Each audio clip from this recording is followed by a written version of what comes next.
All right, good afternoon. I am literally straight off the practice field today, so we're on a slightly later schedule this week, just due to school not being in session. So, happy Thanksgiving to everybody, and really good win for us on Saturday versus Cincinnati. Finished up home slate 5-1.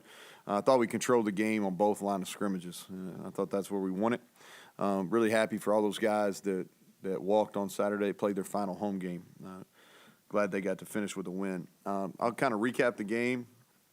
Special teams, thought the positives were this. We only punted one time, and I thought our coverage was good. Our kickoff coverage has been much improved. They tried to bring one out, and I think we tackled it inside the 20 and got a block in the back penalty as well because we did a really nice job with the technique that we coach, and they had to start within the 10.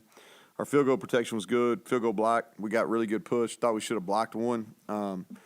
Special teams wise, Ollie's got to keep that punt out of the end zone. I think we had a chance to pin him inside the 10. He kicked it in the end zone.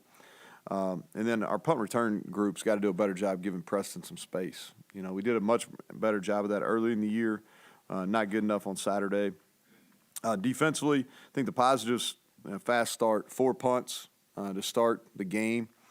And I thought I think they were 5th in the country in rushing coming in the game. We held them well below their average. Both rushing and total offense well below their average. And, Kiner, who I think is really good running back, we held him to under 60 yards. And so I thought our run fits were really good. I thought we got a bunch of hats to the ball. We still missed some tackles, but we had guys there to cover it up. And we got improved. We didn't finish very well in the fourth quarter. And so we had some different guys out there, but we still got to play the way you're supposed to play. And then we got to get some takeaways. They did not turn the ball over. And we had our hands on two big missed opportunities on interceptions that both of those may have resulted in points. So offensively, positives, we ran the ball for 424 yards and averaged 9.8 yards per play. And so held the ball for 35 minutes, 8 of 11 on end of possession downs. And so a lot of explosive plays. The things that weren't good enough, we had 2 penalties that killed drives. The first drive of the game, we're driving, we get a holding penalty, and then we miss a field goal.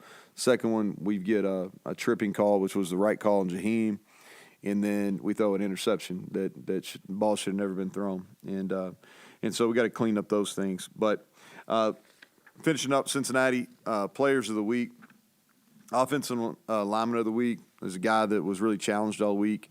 Probably had the toughest matchup on the entire field against their best player, and he graded out 95%, had 43 production points, 10 great blocks, 2 knockdowns, and Zach Frazier he played really, really well. And that'll be a game that'll help him as he gets into Senior Bowl and all the draft stuff. So special teams player of the week, we did special teams this week.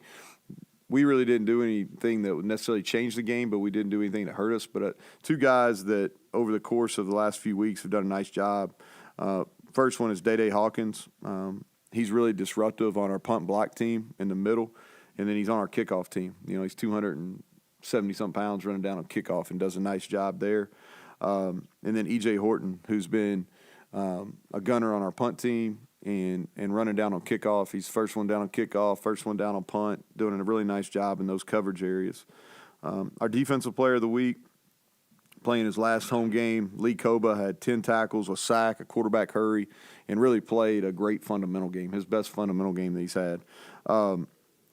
Offensive player of the week, two obvious pick choices, didn't want to choose between, but Jaheim had 21 rushes, 210 yards, a touchdown, a reception for a touchdown of 75 yards, just a kind of a huge game for him.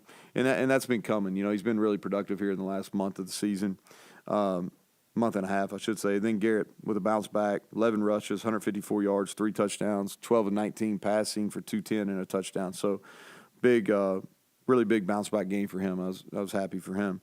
The Blue Collar Award that we give on offense, Traylon Davis and Jaquay Hubbard. Jaquay played his best game of the year. He played a lot of football here. He's really physical in the game. And then Traylon was really a key. We ran a lot of counter where he was the second puller, and I thought he played his best game. And defensively, Jared Bartlett played his best game. May not show up in the stat, but really big reason why we fit the run game so well was how he played to the boundary, and we cleaned up some mistakes that he made, and he ran out and played really good fundamental and did his job within the defense.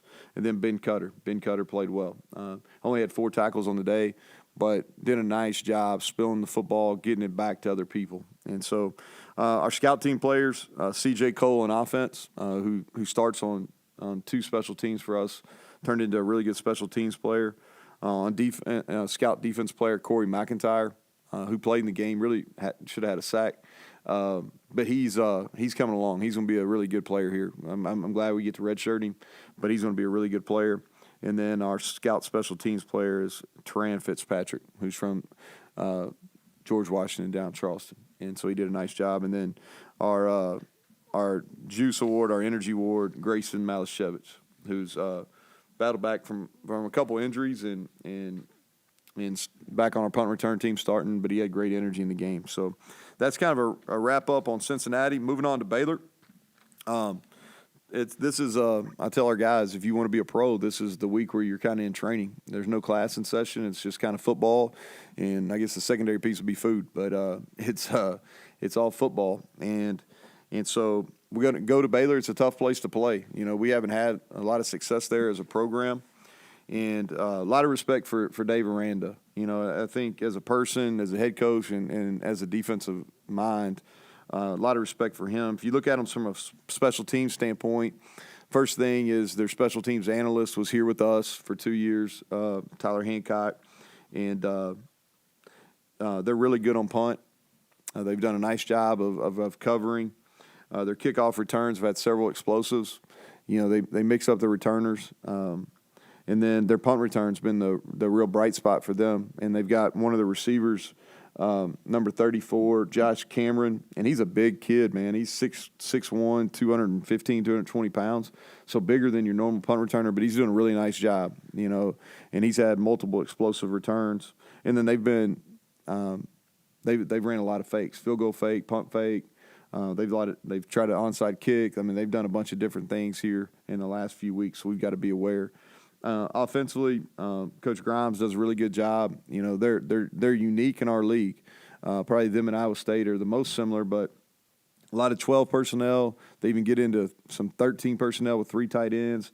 Their tight ends have a multitude of skills. They do a lot of shifts and motions, and so I think alignment will be the key, the real critical point for us. And they've got a good wide receiver crew. Talked about the Cameron kid, number 34.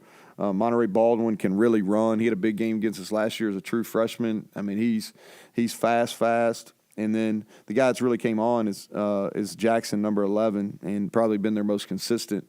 And he can run, downfield threat. They've done a really nice job of passing the ball up toward the top of every passing stat in our league. And then they got 2 good running backs. The Reese is really fast. He hurt us last year. Then they got the Dominic Richardson that transferred from Oklahoma State, and he's a really tough, hard, physical runner. Defensively, like I said, a lot of respect for Dave. He's done it for a long time. We've played at multiple places. Their DC and I work together at Kentucky. Matt Pallage, he's a really good football mind. For me, it starts with their D-line. They're extremely well coached. They got great size and length. They rotate a bunch of guys in there. They can rush the passer. They're going to play in a lot of different fronts, a lot of simulated pressures, 4 or 5 man pressures, mix up their coverage looks, and it'll be a challenge. They're going to definitely try to confuse Garrett. Always have a really good third down package, and so the key for us is we've got to have a good week. And then we got to handle the travel and handle playing at night down in a venue that we've struggled at. So we've got to be able to answer that. And we're playing, other than the Oklahoma game, we've played our best football down the in the last part of the season. We got to continue that and get better on Tuesday and Wednesday and go try to get our 6th conference win or 8th win of the season. So with that, questions, John, you start us off there, bud. I'm starting you off? Yep. Okay. Greg's down, Kevin's down. Bob skipped on Saturday, so you're up. Yeah, well, let me think of one. No, just overall, are you happy with where your offense is progressing with Garrett and the way you're been able to play off of different things with his running game and so forth? So if that Oklahoma game went still stuck in my mind, the answer would be yes. But that was a setback for sure. But we're becoming kind of who I thought we would be when we kind of made this shift. Three or so games left in the year last year, where we're making it difficult to defend the entire field. From a run game perspective, from sideline to sideline. We're splitting the defense, doing a bunch of different things, off some base run plays, and then vertically getting the ball downfield. And so, and it's all dependent on how our quarterback plays. And he's played, other than the Oklahoma game, I think his level of play has continued to get better and better.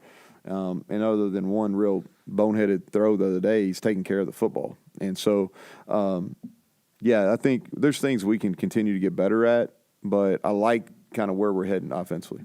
Real quick here, is it nice to be able to have explosives? You think of the baseball analogy, it takes 3 hits to get a run instead of a 3-run homer. You're starting to get those 3-run homers. Yeah, well, we have, and early in the year we were having these drives that just took forever. Well, it's good for time of possession. Our defense isn't playing a whole lot, but it's hard because one negative play knocks you out, and so we feel like we've got some guys that can make explosive plays. Garrett is got by far the most, but Jaheim, CJ, and then Devin has shown the ability, Cole's shown the ability, but our young wideouts, those are the guys that I'm kind of excited about here as we finish up season heading into bowl prep. Traylon Ray, Hudson, Rodney, Preston's been really consistent, but I'm excited to see those young guys and how they finish up in the next 2 games. 10 years ago, would you have thought you'd have coached a team that rushed for 424 yards? And have you changed, or has football changed, or what's changed? Yeah, I laugh because a guy that coached me sent me a text the other day and said he was just laughing, because early on, we were, when I started doing this back in calling plays back in 2008, we had a really good run there. We were top 5 in passing for several years, and now to kind of flip it, we had a really good rushing year at Troy. My last year there too. Our starting quarterback got hurt, and we were a predominant run team. But it is. It's been kind of a 180. I think this is what this is best for this team. I think that and history's proven this too. Here is the most effective way to win is with a dual threat quarterback, and so I think that and the game's changed too. I think there's some changes in the game that that have pushed us to this point too. But if you asked me 10 years ago if we were going to be 4th in the country in rushing, I wouldn't have probably didn't have the vision for that, but we've recruited well on the offensive line.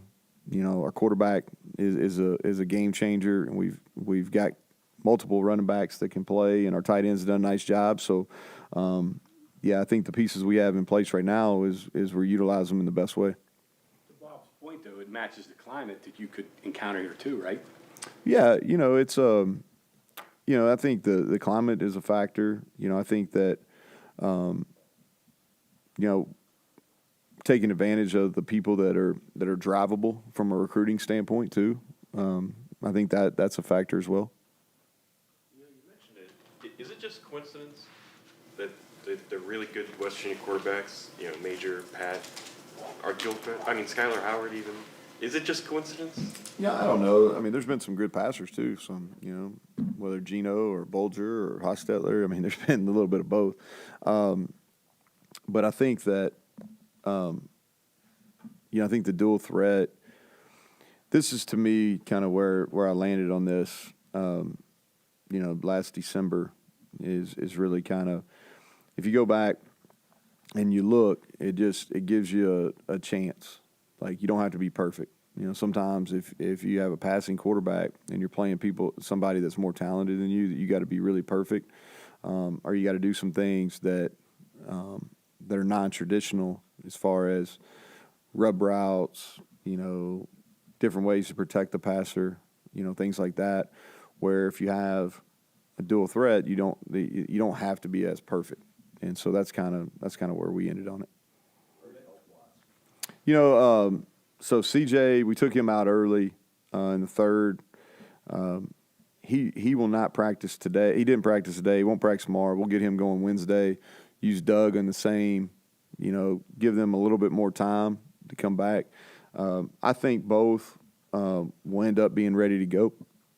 I'll know more after Wednesday's practice, but I feel like both will probably be ready. We won't play either unless they be close to 100. CJ warmed up well, so we gave him a few carries, but as it cooled off, he kind of got stiff, so we took him out.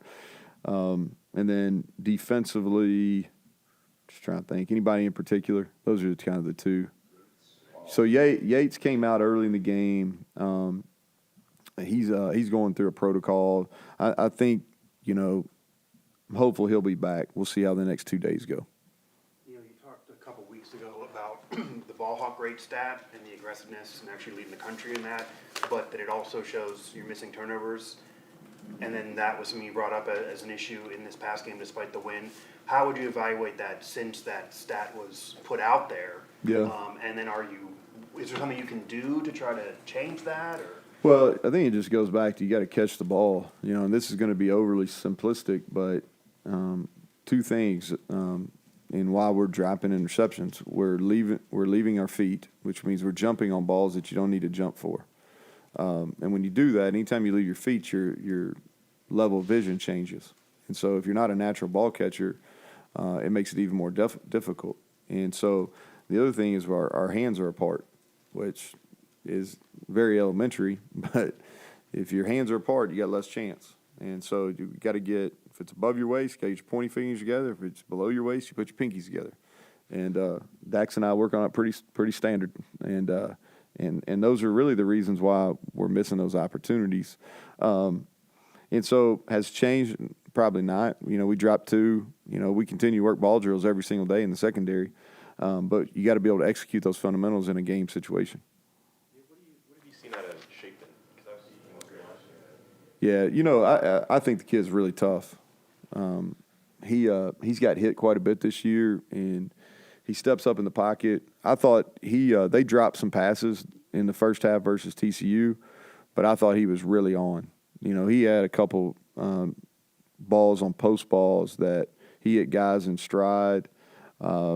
He gets the ball out fast. You can tell he has really good control of what they do. I like his skill set. I really do. He's a good athlete. He can run. He probably hasn't gotten, because what their record is, he probably hasn't got talked about as much. But the kid can play. He can spin the ball. You had those 3 first plays all go to the true freshman, and it seems like that was by design. What about those 3 guys just add something else to this offense, especially as they continue to develop into November? Yeah, so I think they're guys that came in. Jaheim got here early, and so he was a little further ahead.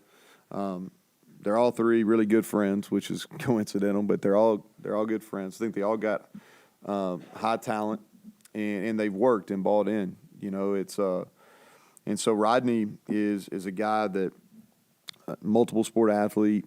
He's got to continue to get stronger. This offseason is going to be big for him. He knows that, and really continue to work on his craft running routes. He hasn't had to do it a whole lot, but he's shown the ability that he can make plays with the ball in his hands. He can break tackles. He's really elusive, and when he learns and understands route running and he gets stronger, I think he's got a chance to be special. Traylon Ray's really come on. I say this every time we talk about him. He didn't get here until end of June, right? So he hadn't been in college very long. And so he's going to get – I think this offseason, like when we get into spring ball, he's going to be a really different guy as far as how he'll probably put on 10 pounds and he's going to get faster. And I think he's got a chance to be an elite outside receiver. And then Jaheim, it's starting to come together for him. And, he's not real tall, but he's strong. And he's compact, and he breaks tackles, and he's really shifty. And I think the offseason, what it's going to do for him is going to give him straight line speed. He's not slow right now, but I think he's even going to get faster. One more about the dual threat quarterback. Is that going to change your philosophy, or have you thought about that, about how you're going to recruit kids in the future to fit what you're doing right now? Yeah, it has. If you look at who we have committed, both of those guys are dual threat guys, and that's that. We're going to continue to stay with that. Improvements in season of offense. say you're doing your stuff better, or are you doing just better stuff? Just seems like you have more like bells and whistles, like noticeable plays that seem to work. So what really, and I think, and you may ask this a couple weeks ago, but early in the season, once Garrett got hurt, we had to be really careful because it wasn't Nico's lack of ability to do what we're doing. He's more than capable, but we had to be really careful with running him because we didn't have anybody with any experience behind him, and so we had to go in kind of and be a lot more conservative than we really wanted to, even in the run game, as far as not doing a bunch of the read stuff and things like that could potentially put him at risk. And then I think as we've kind of moved through the season is, our comfortability with what Garrett can and can't do, and an understanding of what he sees in the run game. And also I think that our running backs have made significant improvement. And you can look at yards per carry for each of the guys that's playing. I don't think our blocking's necessarily changed. I feel like we've blocked at a high level all year. Our tight end play's probably been better right at the point of contact. But we've blocked really well all year. What we're doing a better job of at running back is our paths on our to get to the line of scrimmage are better.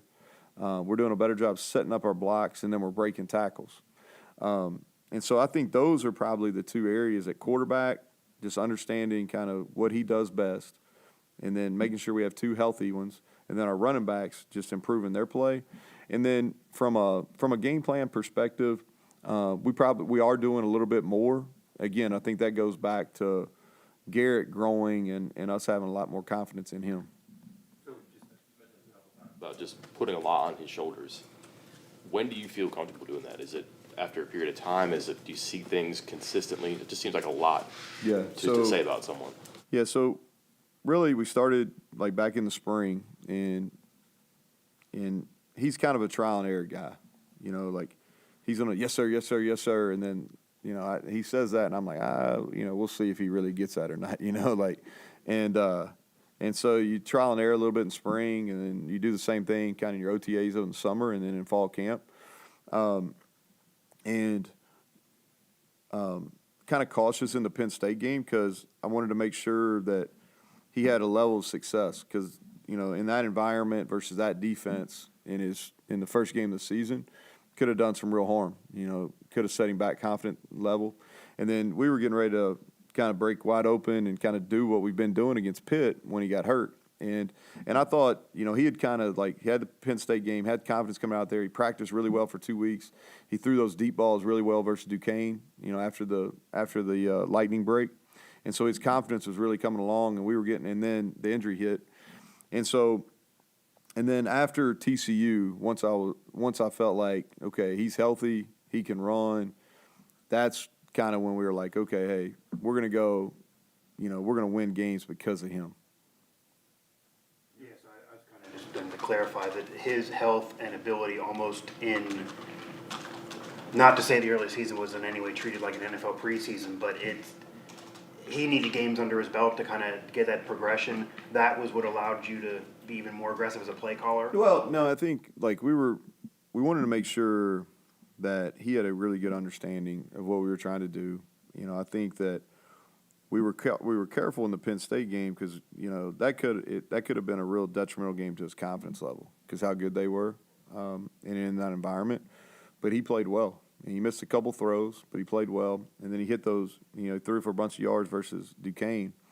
And then after the injury, so going back to that TCU week, he didn't practice all week till Thursday, and so he goes out and played pretty well for not practicing. And I think for him, he was like, okay, I'm back. My ankle's fine, and I can do this.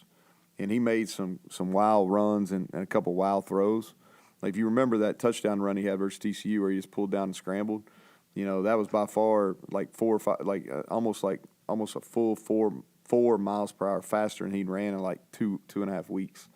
And so that was a wild run. And if you remember, we had a 2-minute drill right before the half, and it was one of those deals. We had like 30 seconds to go.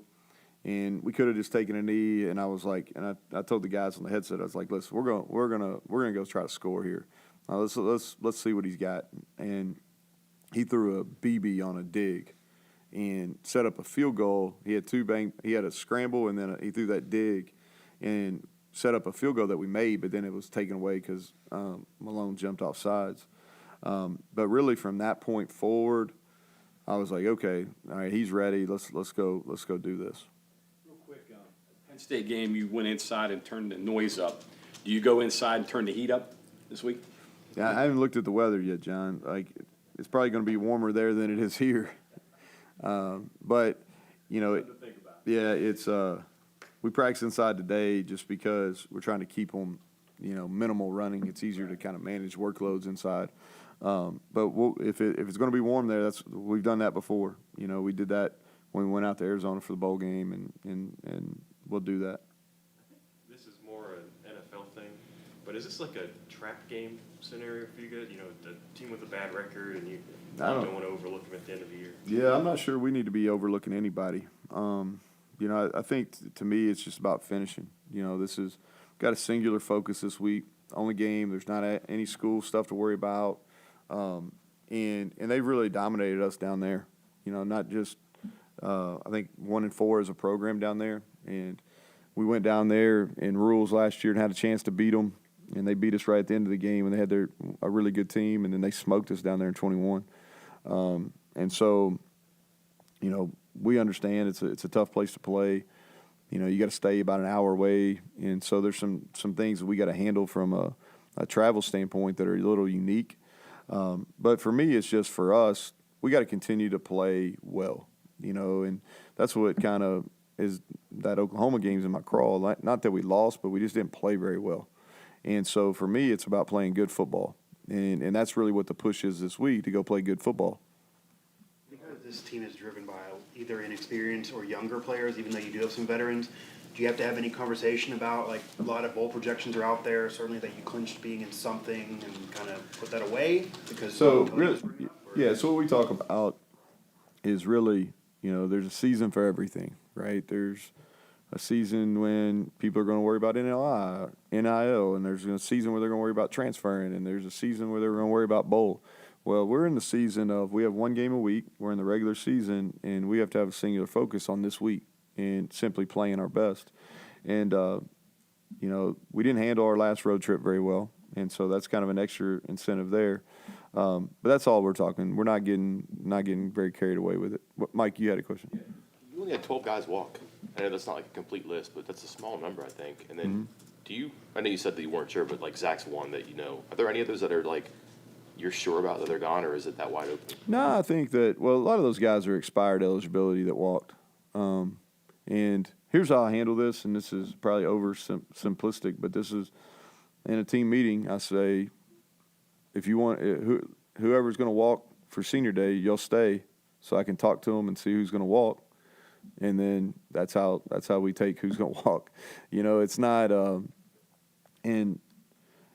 few years ago, I kind of made a big deal and you learn, you make mistakes and you learn. I kind of made a big deal about who was going to walk and who wasn't, and that was going to mean if you were coming back or not. And so I don't think that's the best way to handle it. I made a mistake then, so now we'll handle all those decisions after the regular season as far as, who's coming back, who wants to use the extra year. But those are the guys that wanted to walk, like Doug Nestor walked last year. He came back. We had other people that Dante did it twice. I call them senior day veterans. So just because somebody walked doesn't mean they're not coming back.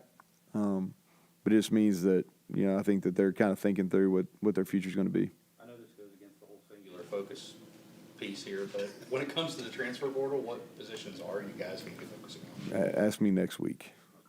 Ask me next week.